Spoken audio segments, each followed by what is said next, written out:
Uma boa tarde, então, né, Jefferson, a todos os seus seguidores. Nós estamos iniciando essa nova jornada de vida, né, esse novo desafio, que é assumir as rédeas do Executivo Municipal de Tupã-Seretã, e estamos encarando isso, não poderia ser diferente, com muita seriedade, muita dedicação, e seguiremos nesse mesmo pique, podem ter certeza, até o último dia do nosso mandato. Vamos abrir já, prefeito, falando a respeito da Covid-19. Quando o senhor participou ali do período da eleição e até mesmo o resultado final, o governo do estado passava por um momento de cancelamento da cogestão. E até nós conversamos na ocasião e o senhor disse, não, o governo do estado é que está agora ditando as regras. E com o tempo isso passou, claro que há uma pressão do Ministério Público Federal em relação às atitudes, principalmente da M-Centro, que Tupã-Seretã faz parte, mas não na saúde, a gente sabe que tem essa distorção.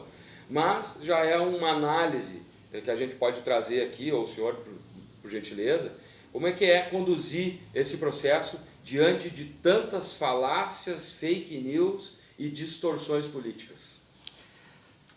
Tu tocaste um ponto muito interessante, que nós, em função de acontecimentos aí de vários anos, a nossa saúde passou para a região de Cruz Alta, né? Com isso nós passamos para a Comaja, aqui o consórcio do Alto Jacuí. Ao mesmo tempo nós participamos em alguns feitos do CIRC, que seria o Consórcio Intermunicipal da região central. Nós fazemos parte da M-Centro, inclusive o próprio Guga era presidente da M-Centro, né? Hoje é o prefeito Chiru de Formigueiro, e então nós temos uma relação com a M-Centro, com a região central, e ao mesmo tempo a nossa saúde está na nona região de Cruz Alta. Tá? Nós acabamos frequentando as duas regiões em função disso. A região da M-Centro, hoje, desfez a cogestão. Os municípios da região central, da M-Centro, não têm mais cogestão. Isso foi uma pressão do Ministério Público Federal, uma pressão dos órgãos, instâncias superiores, devido a uma série de exigências, de responsabilizações que eles criaram e que a M-Centro resolveu, em conjunto com os seus prefeitos, abrirem mão da sua cogestão, deixando então a normativa do bandeiramento estadual. Na região do Comaja, na nona região, isso ainda não ocorreu. Nós ainda temos a possibilidade da cogestão dos municípios, né? Ontem, numa reunião realizada com o COI, ficou resolvido pelo COI, né, que é o nosso Conselho de Operações Emergenciais, de que nós acabaríamos com a cogestão em bandeira vermelha para os eventos e festividades. Mas foi inclusive uma solicitação minha de que se preservasse a cogestão no comércio, né? Nos eventos que estão relacionados à dignidade de vida da população, à preservação do emprego, à saúde financeira das empresas, enfim. Me parece esse assunto muito mais, infinitamente mais importante do que as festividades. As festividades se abrem mão em detrimento à saúde no momento certo e posteriormente daí retornaremos de vento em popa, se Deus quiser, ao nosso lazer, ao nosso bem-estar da comunidade. Então essa foi uma resolução adotada no município, né? Hoje, inclusive, eu expedi decretos em relação a isso, que em caso de bandeira vermelha na nossa região, fica eliminada a cogestão e nós teremos a proibição dos eventos. Aniversários, reuniões, aglomeração, boates, enfim. Preservaremos o comércio aberto, o emprego, a renda da nossa comunidade. Prefeito, não deu ainda muito tempo do senhor se ambientar, mas certamente já algumas mudanças ocorreram. E isso é notório porque a comunidade também acaba fomentando informações. E esta, que embora seja uma decisão muitas vezes que não agrade a todos, mas a opinião pública parece estar do lado do prefeito Gustavo Terra em relação ao manejo da mão de obra do poder público, dos funcionários públicos. O senhor sempre foi muito taxativo na campanha em relação às situações de funcionários que não estavam dentro do seu quadro, enfim. É claro que o antecessor fazia parte do partido e a resposta do senhor será polida. Mas como que o senhor encontrou essa prefeitura, óbvio, dentro das suas análises administrativas, né? Não estou aqui querendo também comparar o antigo com o presente. Mas o que motivou o senhor a realizar essas mudanças e quais são essas mudanças? Eu diria que essas pequenas diferenças, vamos dizer assim, são apenas de perfil, né? De perfil pessoal, não de caráter e não de princípios. Então, o meu caráter e os meus princípios são o que eu diria de padrão progressistas, o mesmo que o prefeito Guga. Então, a nossa gestão é muito parecida em relação à qualidade de recursos humanos que nós estamos utilizando. Prova está que eu, dentro do possível, preservei um grande número de pessoas do governo Guga. Não havia compromisso com ninguém, mas eu preservei por quê? Porque não existia justificativa de mudar as pessoas simplesmente por mudança de governo. Essas pessoas estavam treinadas, qualificadas, capacitadas e são pessoas com um perfil, um padrão de qualidade que encaixam perfeitamente no meu governo. Portanto, eu a preservei. Uma coisa que eu mudei em relação ao governo Guga, e jamais o condeno por usar essa, vamos dizer assim, essa estratégia de administração, que seria o desvio de função. Isso não é uma peculiaridade do governo anterior. Todos os governos, ou quase todos os governos, adotam o desvio de função como uma estratégia de operacionalização da sua gestão. Por quê? Porque às vezes existem setores da administração que vão perdendo a grandeza com o passar do tempo, pela modernidade da administração, e outros setores precisam ser reforçados, porque aquele setor passa a ter mais importância na modernidade administrativa, né? E isso é uma característica individual de cada prefeitura, de cada órgão, de cada empresa, tanto pública quanto privada. E é normal que se façam essas adequações.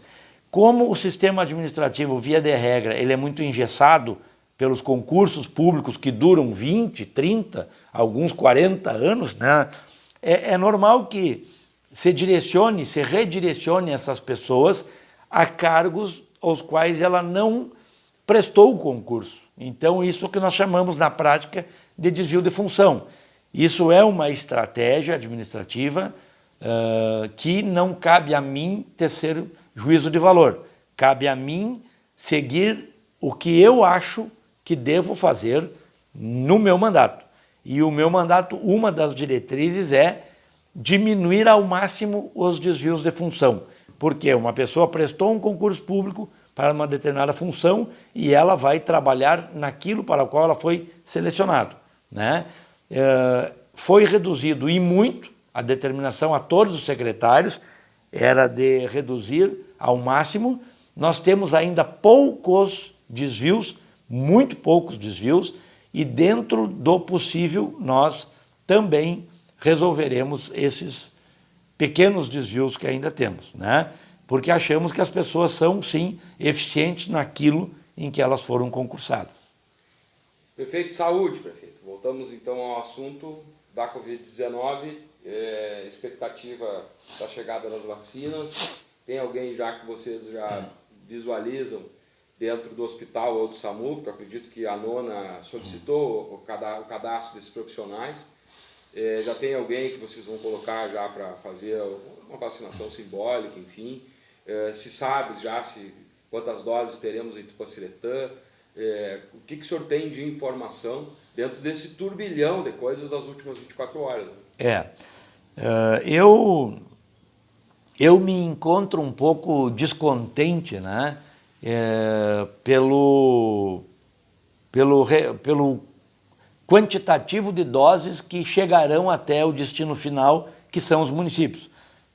Vieram 341.800 doses para o Rio Grande do Sul. Tupanciretã receberá 178 doses. Divide por 2, então, porque é 2 doses, né? Eu não sei se esse 178 virá 2 vezes, cada um para uma dose, ou o próprio 178 será dividido, né, por 69 pessoas. Enfim, mas essas doses virão com as respectivas seringas, com as respectivas agulhas, mas num cenário de 24 mil habitantes é muito pequeno, né? Eu gostaria de trazer aqui a informação, a novidade de que nós temos 24 mil doses para aplicar na população. Não vou entrar no mérito sobre a minha percepção da qualidade das vacinas, porque eu criaria até pânico em alguns, né, em dizer que não confio nas vacinas. Não cabe a mim confiar ou não. As vacinas tiveram a aprovação da Anvisa, não sei se o caráter que prevaleceu nessa aprovação foi o técnico ou o político. Se sabe que muitos políticos estão tirando dividendos em relação à pandemia. Nós temos, eu falei anteriormente, esse governador de São Paulo, para mim, está dando um grande exemplo de mal político. Está se valendo do Butantan estar no seu estado, tentando se sobrepor às normativas e resoluções das instâncias superiores, na esfera federal, para se promover politicamente. Esse é um mal político, isso é um tiro no pé. Eu tenho certeza que a comunidade não aceita mais esse tipo de coisa. Nós aqui em Tupã demos o recado nas urnas de que a população não aceita mais a mentira, não aceita mais a promessa, e nós temos que trabalhar com a boa política. Então, assim, se valer de um desespero da população, se valer de uma pandemia, de um momento onde está todo mundo sedento por informações, sedento por um alicerce para se apoiar e ter segurança na sua vida em relação à saúde sua e da sua família, e ver que alguns estão tentando tirar proveito político, dividendos políticos, eu não admito isso. Não admito dividir a população em raças, não admito dividir a população em qualquer efeito qualitativo. Ser humano é ser humano.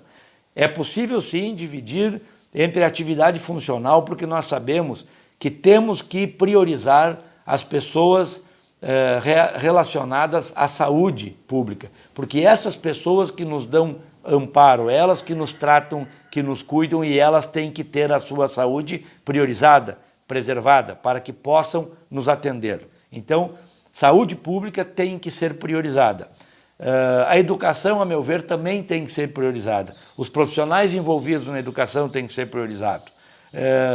Atribuir priorização a raças, a índios, a amarelos, vermelhos, brancos, pretos, altos, baixos, eu não concordo com isso. Não concordo, e isso para mim é demagogia política, é estratégia política de dividir para governar.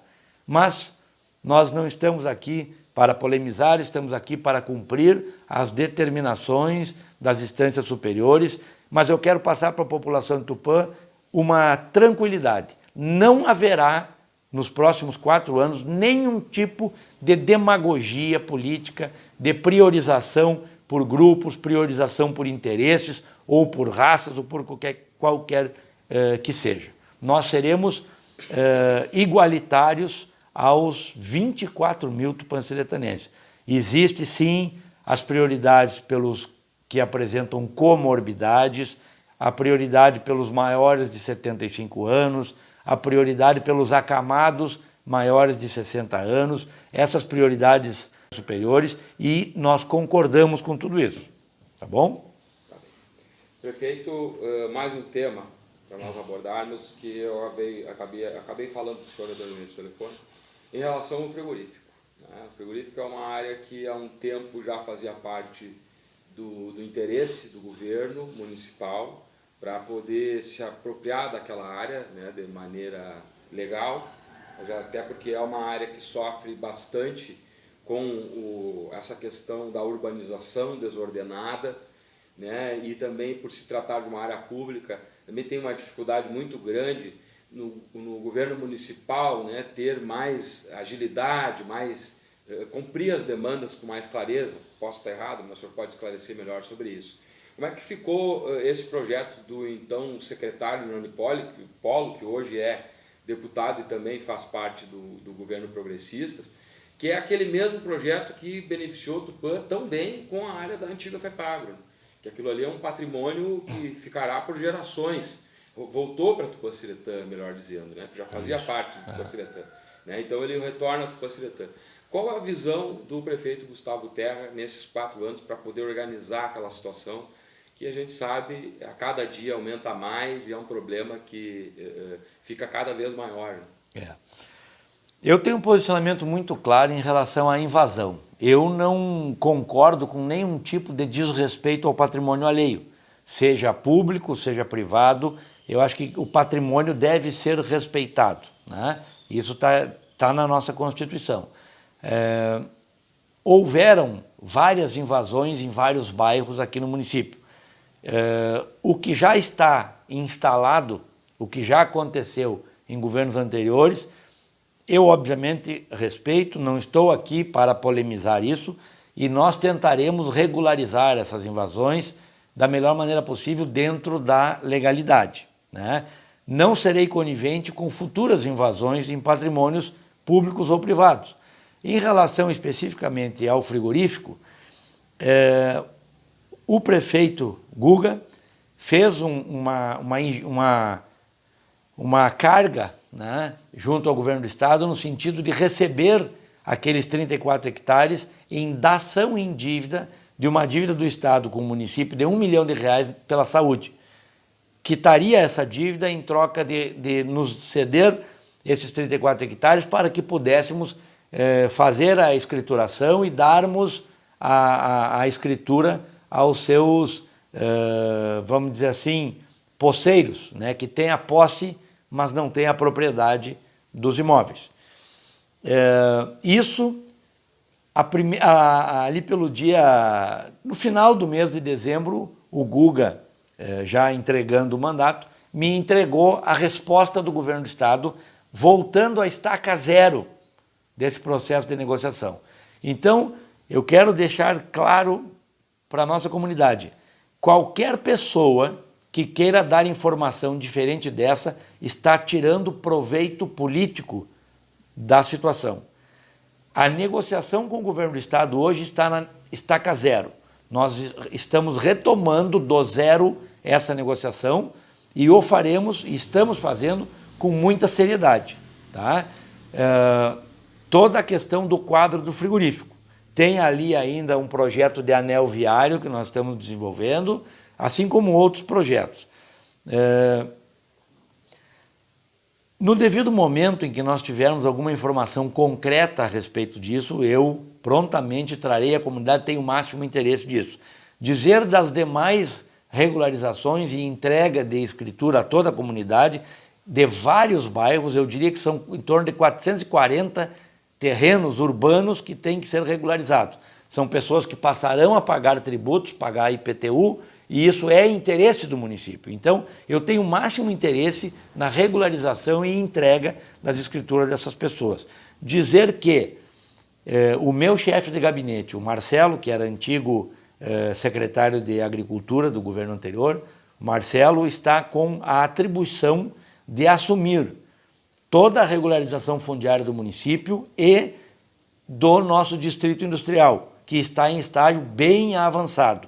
Eu tenho certeza que nesse primeiro semestre de 2021 nós teremos muitas novidades, provavelmente não em todos os bairros, né, porque eles possuem diferentes estágios de avanço nessas tratativas de burocracia, de regularização, mas nós teremos grandes novidades ainda nesse primeiro semestre no que diz respeito à regularização fundiária. Provavelmente o último deles será o frigorífico, né? Infelizmente. Perfeito, assim, ó.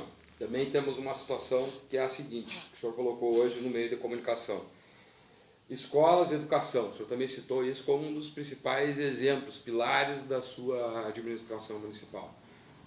Duas escolas, a princípio, como é que é? Se o senhor puder esclarecer um pouco para o nosso telespectador essa fala, o que o senhor pretende com isso e qual é o objetivo do Executivo Municipal lá na frente em números de dividendos em relação a essa situação. Tá. É importante passar para a comunidade que o nosso objetivo é acertar, né? Todos os nossos projetos visam o benefício da comunidade. Quando se tem algumas atitudes mais, não vou dizer drásticas, mas que mudam uma realidade antiga, essa mudança de realidade, essa dissonância cognitiva quebra alguns paradigmas, né? E é normal que as pessoas que estão acostumadas com uma realidade antiga reajam a essas mudanças. Isso é normal, né? Nunca se contenta a todos, mas eu quero deixar claro que em relação à educação, nós teremos que fechar escolas. Eu já tenho 2 escolas elencadas nesse primeiro momento para nós fecharmos, diminuirmos o custo da saúde, concentrarmos esses alunos e com essa economia nós poderemos investir em qualidade de ensino, em tecnologia de ensino, melhorar as condições de sala de aula das escolas que permanecerão. Então, isso é um grande ponto e eu tenho certeza que por mais que eventualmente alguém reaja porque tenha que se deslocar uma distância maior até a nova escola, num segundo momento ficará muito satisfeito com as mudanças pela diferença do seu ensino. Não que os professores dessas escolas não façam um bom trabalho, não me interpretem mal, mas as condições de ensino seguramente sofrerão uma alteração para melhor. Ainda nesse sentido, nós estamos em tratativas de receber uma escola, alguma escola do Estado, aonde não destinaremos a escola, e sim a uma creche de idosos. Essa é uma outra novidade que eu não havia tocado. É minha meta criar uma creche de idosos, quer dizer, um hotel diurno para que as pessoas que têm os pais ou os avós já de uma certa idade, que carecem de um cuidado mais intenso e precisam ir trabalhar, deixam esses idosos sozinhos em casa, sem atenção, sem poder dar mais cuidados, ministrar alguma medicação, cuidar da sua alimentação, de um banho, enfim, dar aquela atenção que os nossos idosos, os nossos ancestrais, né, os nossos predecessores familiares merecem. Então nós estamos projetando um ambiente onde essas pessoas podem sair de casa, levar os seus pais idosos ou avós, entregar ao cuidado especializado de profissionais e no final do dia, quando retornarem à sua casa, buscarem esses idosos para os seus lares, para que posem junto à sua residência, aos seus familiares. Isso é o mesmo que uma creche para crianças, faremos uma creche para idosos. Esse é um projeto muito bom, tem uma aceitação excepcional pela comunidade e nós estamos projetando isso porque sabemos dos cuidados. Nós temos muitos projetos para a educação. Um deles é a escola militar, né? O outro que nós falávamos seria uma extensão do IFE aqui em Tupã.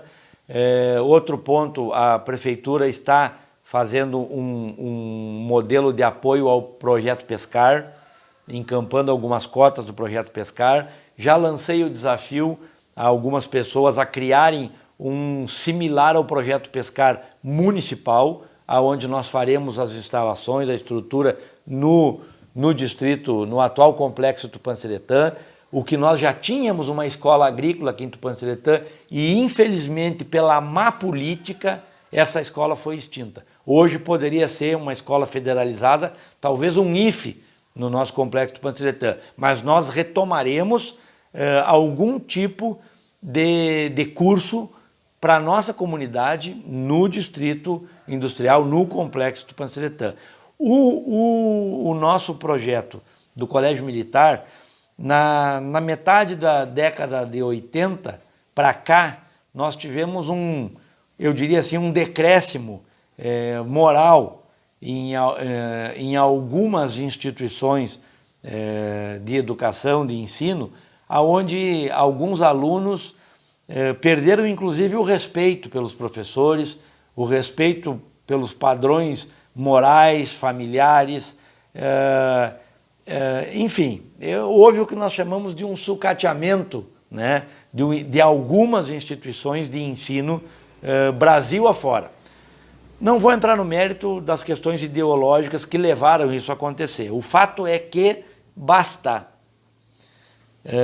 Eu me criei respeitando os professores, respeitando os meus pais, tendo, como é que vamos dizer assim, regras a seguir, né? Nas instituições de ensino que eu frequentei. E quero resgatar isso a Tupã-Seretã. Uma das melhores maneiras disso acontecer é trazendo para cá uma escola cívico-militar. Estamos nessa tratativa em adiantado estágio de negociação, por isso que eu torno a público. Eu tenho vários outros, dezenas de outros projetos que ainda não trarei a público, porque ainda estão germinando, né? Mas a escola cívico-militar provavelmente será uma realidade no segundo semestre de Tupã, mais precisamente em setembro. Né? Perfeito, é isso? Prefeito, eu acho que era isso aí, tomara que eu não tenha esquecido alguma coisa e me coloco sempre à disposição. Sei que às vezes a agenda é corrida, mas a gente tem que estar atrás de vocês para buscar informação mesmo. Me sinto privilegiado de estar aqui hoje na tua casa, obrigado mesmo. A gente percebe, né, a responsabilidade, né, que o trabalho traz. E o senhor querendo concluir alguma informação que de repente eu não perguntei, algo que o senhor queira trazer um furo de reportagem para nós aí, fica à vontade. Um furo de reportagem, eu lancei o desafio à nossa secretária de Educação hoje, pela manhã, no final da manhã, junto ao SENAC, né? Eu quero retomar com a Secretaria de Cultura a semeadura da canção nativa, né? E além de retomar a semeadura, provavelmente no segundo semestre desse ano, caso o nosso quadro epidemiológico permita, né, retomarmos os eventos culturais, que eu quero que sejam muitos, Expo Tupã, Expo Cultura, semeadura, carnaval, Semana do Município, enfim, Semana Farroupilha, Semana da Pátria. Nesse novo modelo de semeadura, eu quero criar a etapa da semeadura local, a etapa da semeadura aberta, seria uma etapa estadual ou nacional, enfim, acredito que estadual, porque prevalece a nossa cultura gaúcha, né? Talvez alguns músicos de perto, né, participem, de Santa Catarina, ou até argentinos, Uruguai, daqui a pouco vira uma semeadura internacional, né?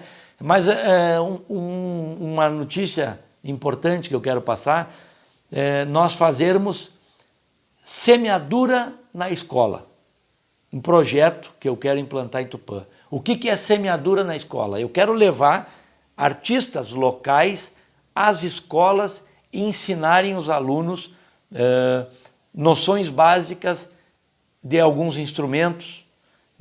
Por exemplo, um violonista de Tupã ir até as escolas, dar noções básicas de violão, para estimular aquela criança, nos horários vagos, buscar aulas de violão.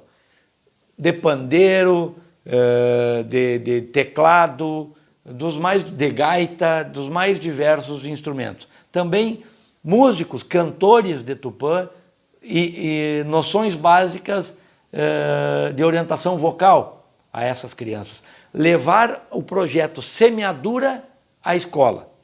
Com isso, nós faremos, além da etapa estadual ou internacional da semeadura, a etapa local e a semeadura PIA, aonde crianças das escolas que foram estimuladas pela nossa semeadura na escola possam participar num terceiro dia da nossa semeadura. Então, quero dizer para a comunidade, o nosso propósito é acertar. Os nossos projetos são positivos e, sem sombra de dúvida, melhorarão a qualidade de vida de toda a nossa comunidade. Para isso que nós fomos eleitos, para isso que nós estamos trabalhando.